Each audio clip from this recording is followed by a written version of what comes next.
देखिए, जनकपुरी में जो हुआ है उससे भारतीय जनता पार्टी की दिल्ली सरकार और दिल्ली पुलिस के कमिश्नर और उनकी पुलिस पूरी तरीके से एक्सपोज हो गई। कल सतीश गोलचा जी की पुलिस ने पूरी दिल्ली के लोगों को धमकी दी कि मिसिंग बच्चों के विषय में कोई भी बात करेंगे, अफवाह करेंगे तो उसके ऊपर जो है कार्रवाई की जाएगी।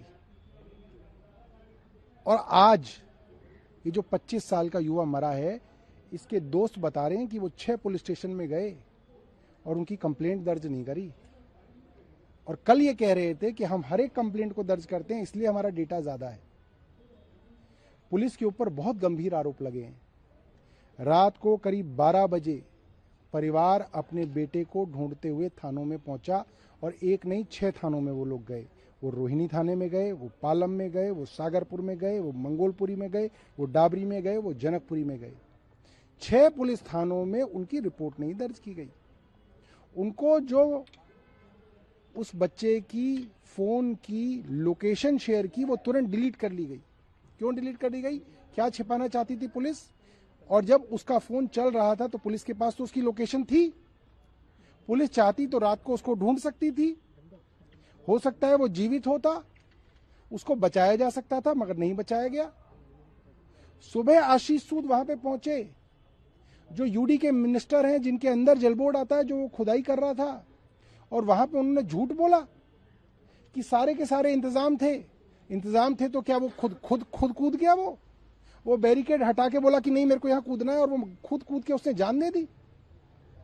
सिर्फ और सिर्फ सरकार की निर्लज्जता और पुलिस का आंकड़ों में फर्जीवाड़ा करना आज सबूत सहित पूरे देश के सामने आ गया है।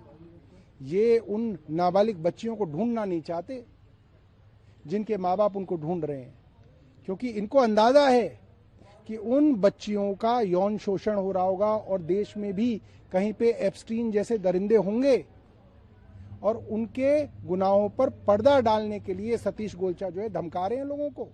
हम धमकी में आने वाले नहीं हैं। सुन लें ध्यान से, कान खोल के। तुम्हारे जैसे कमिश्नर कई आए और कई चले गए। देखिए, बहुत दुखद घटना है।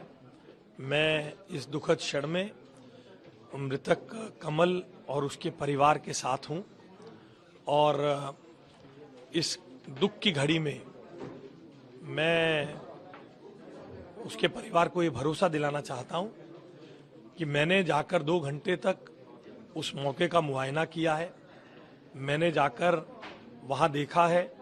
अपीयरेंटली मुझे वहां पे सभी सुरक्षा के उपाय दिखे थे, मगर फिर भी उस बच्चे के साथ ये हादसा कैसे हो गया, इसकी जांच के लिए मैंने जल बोर्ड को कहा है, उनसे एक कमेटी बनाने के लिए कहा है।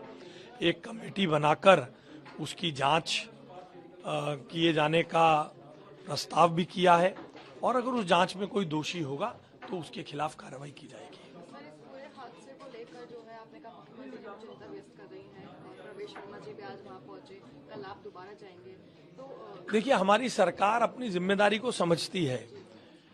हमारे तमाम कुछ होने के बाद भी अगर ये दुर्घटना हो गई, ऐसे में हम पूरी तरह से दुखद परिवार के साथ हैं। हमारे साथी, हमारी सरकार के लोग हॉस्पिटल में भी उन्हें मदद कर रहे हैं। क्षेत्र के स्थानीय विधायक पालम में उनके घर पर हैं। हम सब उस दुखद परिवार के साथ हैं। हमारी संवेदनाएं उस बच्चे को वापस तो नहीं ला सकती, मगर पूरी जांच करके हमारे लाख प्रयासों के बावजूद अगर ये दुर्घटना हो गई है तो आगे ना हो, इसके लिए हम पूरे प्रयास कर रहे हैं। और मैं सभी को विश्वास दिलाता हूं, उसके परिवारजनों को भी और दिल्ली के सभी नागरिकों को, कि हम इसके लिए ठोस उपाय कर रहे हैं।